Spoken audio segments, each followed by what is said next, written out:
Es súper importante conocer la historia de por qué estos nombres van formando parte de lugares tan icónicos para nuestra región. Los hemos tenido en distintas oportunidades también, hablando de las actividades, de tantas cosas que vinculan también a nuestra región con el Parque Museo. Pero hoy día nos acompaña David Guala, quien es jefe de vinculación con el medio del Parque Museo Pedro del Río Sañartu, para contarnos justamente esta historia, ¿cierto?, de quién fue, ¿verdad?, y la importancia de don Pedro del Río Sañartu. Hola, ¿Cómo estás? Bienvenido. Buenas tardes, ¿cómo están? Muchas gracias por la invitación. Todo bien, la verdad es que ha sido un año bastante entretenido, semestre, ¿para qué decir? Con muchas visitas de delegaciones, grupos. Realmente estamos bien contentos de todo lo que se ha trabajado este último tiempo.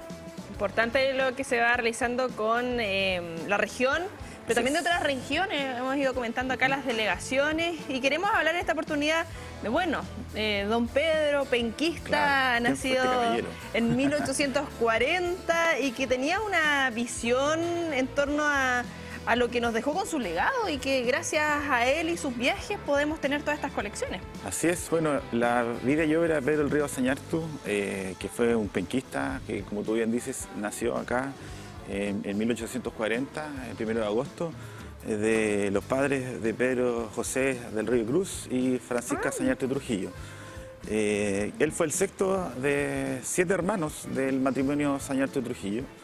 ¿Su madre? Su madre, claro, del río y Sañartu. Y justamente él, a muy corta edad, diríamos a los 10 años, él, bueno, ingresa a estudiar a Concepción y a los 10 años lo envían a estudiar a Valparaíso, donde gran parte de su formación fue administración, negocios, mercantil, que hasta el día de hoy lo entendemos que fueron los cimientos de su espíritu empresarial, que después, a los 20 años aproximadamente, vuelve a Concepción a desarrollar las tierras que su familia tenía en herencia, ¿ya? Él fue un agricultor, ganadero, desarrolló el emprendimiento de la remolacha. Cuando él se da cuenta que empezaron a llegar carnes de Estados Unidos, él también busca la forma de exportar carnes, ¿ya? Y levanta grandes ganaderías acá en la zona para justamente hacerle frente a ese negocio. Pero el río recibe también en herencia parte del fondo Hualpén y gran parte de la península de Hualpén y todo lo que conocemos hoy día como este territorio era de las familias del río ya en aquellos años. Y porque Pedro del Río es el sexto, o sea, mucho antes habían ya hermanos mayores que también ya tenían posesiones en esas tierras. Bueno, y Pedro del Río en esa franja podríamos decir que hoy día es constituido el parque. Claro. Él levanta una casona colonial en 1870. ¿Ya?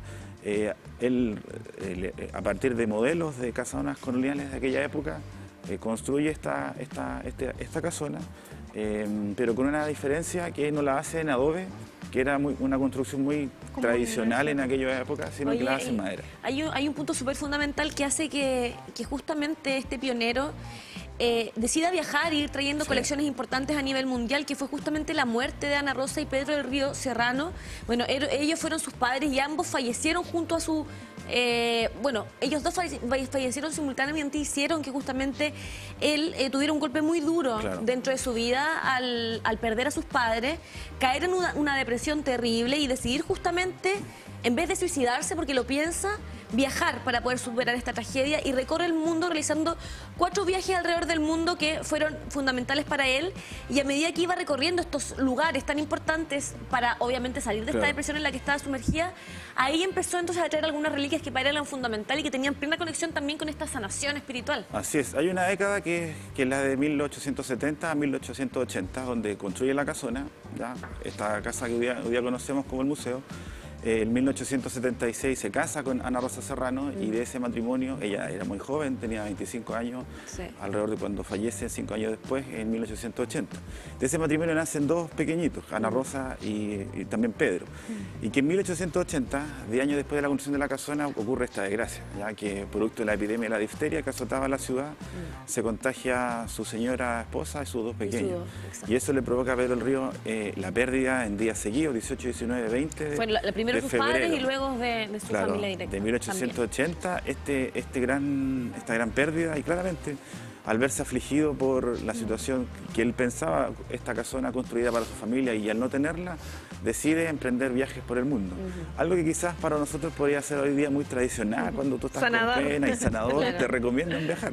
Él lo pudo hacer y él lo hizo recomendado porque en esa época, claro, él pierde un poco, siente esa pérdida y se dedica a recorrer estos viajes. Y en su primer viaje, él no tenía un plan de viaje claro. Él decide viajar por el mundo a lo desconocido, ¿Pero dónde se fue descubrir lo primero? desconocido. Él zarpa en Valparaíso ese mismo año, en julio, hacia el norte, y se encuentra con la Guerra del Pacífico ahí en Arica. Y ahí obviamente hace retornarlo por el mismo Mal Pacífico. rumbo. Claro.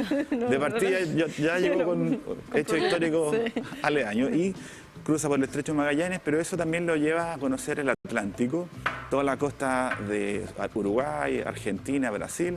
Se sorprende mucho de lo caribeño y lo distinto que se visten los brasileros para nuestra referencia acá, chilena. Entonces, y él, bueno, recorre en ese primer viaje 292 ciudades aproximadamente. ¿Ya?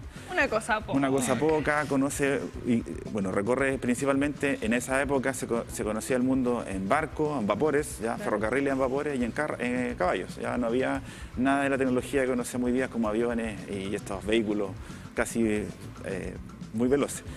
Y él conoce estos lugares, se relaciona mucho con la gente, hace dos cosas fundamentales, creo yo, en esos viajes. Lo primero es, obviamente, comprar objetos de interés que ya en la época era interesante, como una momia egipcia, armaduras venecianas, una colección de pipas, armas, ¿ya? Que hoy día también lo hacemos nosotros en nuestros viajes. Claro, con, souvenir. Con un CIR El souvenir. justamente. Y él lo hace con un fin también de sanador, ¿ya? Con la idea de materializar su tristeza a partir de estas adquisiciones. Y por otro lado, él escribe sus bitácoras de viaje y las manda a Concepción en formato postales, y la revista del Sur de aquellos años las publica a los penquistas de aquella época, justamente con la idea de que conociese el mundo. Hoy día ¿Y cómo es esa esfera también de viajar, recorrer, sanar, traer algunas cosas y después ya llegar, decidir instalarse y crear un museo con todas estas cosas? Justamente, bueno, él recorre 4 veces el mundo en esta misma modalidad, de entre 1880 a 1914. El primer viaje lo hace solo, básicamente acompañado por su sobrino, que lo deja en ciertas ciudades, pero él recorre prácticamente solo. Y los segundo, tercer y cuarto viaje lo hace con su segunda esposa, Carmen Urrejola, que se casa una vez retornando el primer viaje. De ese matrimonio tampoco hay descendencia, ya que aquí está la foto de Ana Rosa y Carmen Urrejola, de las cuales tampoco hay descendencia, y ella acompaña a Pedro el Río en sus viajes. Y claramente continúa este deseo y esta forma de conocer el mundo. Él, aparte de sus viajes, trae información y que comparte con sus cercanos de cómo se está resolviendo gran parte de la industrialización ya en aquellos años y cómo funcionaban algunas ciudades o países o resolvían problemas sociales que aquí no teníamos. Y claro, meses antes de su muerte, en 1917, él firma un testamento donde su fundo Hualpén, que así se llamaba en aquellos años, lo deja en legado, en regalo a la ciudad de Concepción, firmando justamente este testamento y con la idea de transformar este lugar en un parque que lleva su nombre, ¿ya?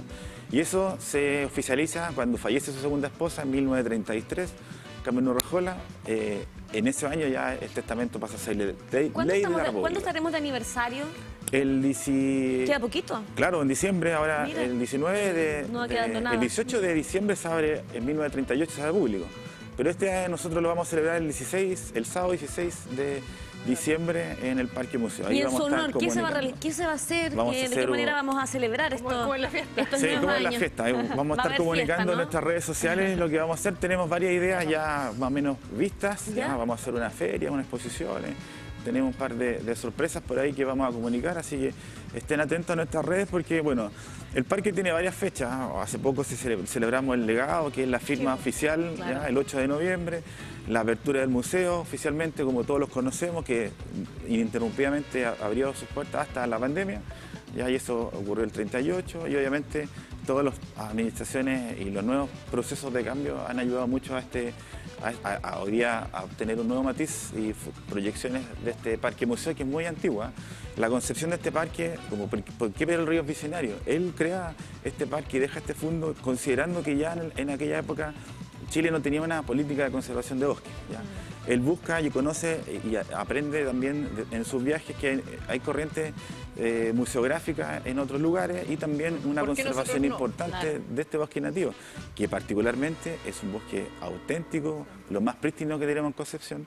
De hecho, ahí hemos encontrado árboles de alrededor de 300 años, 400 años, entonces son anteriores a la vida Ahí pelurria. la Laguna Exacto. Verde, en esos Justamente sectores ahí que donde uno estamos viendo, llega justamente en estas imágenes. y es precioso y cuidar a esto, sobre todo en esta época que ya se vienen las vacaciones, muchas personas es la alternativa para salir los fines de semana, niños, niñas, con jóvenes, así que a proteger esto y destacar y relevar todo este valor que tú nos indicas que don Pedro nos deja y podemos disfrutarlo hasta la fecha y que siga por mucho tiempo más. Sí, David, Así es realmente importante para nosotros ir comprendiendo también parte de la historia, el por qué se van generando espacios tan importantes para nuestra región como esta, así que vamos a tenerlos muy de cerca para ir comprendiendo Así cómo es. se viene este nuevo Bueno. aniversario, todas las actividades que tienen relación a estas fechas tan bonitas de fin de año, donde queremos vincular a todas las familias a un lugar que tiene tanta historia también, tanta naturaleza y tantos atractivos. Muchas gracias por estar con nosotros. Gracias a ustedes por su invitación y hago la invitación a todos los visitantes y vecinos también que cuiden este parque, que es un legado que lleva muchos años, que la verdad ha pasado de todo en este lugar y bueno, queremos que continúen las familias viniendo, pero siempre con un respeto y cuidado al Y medio a ambiente cuidarlo, eso es. y a la naturaleza.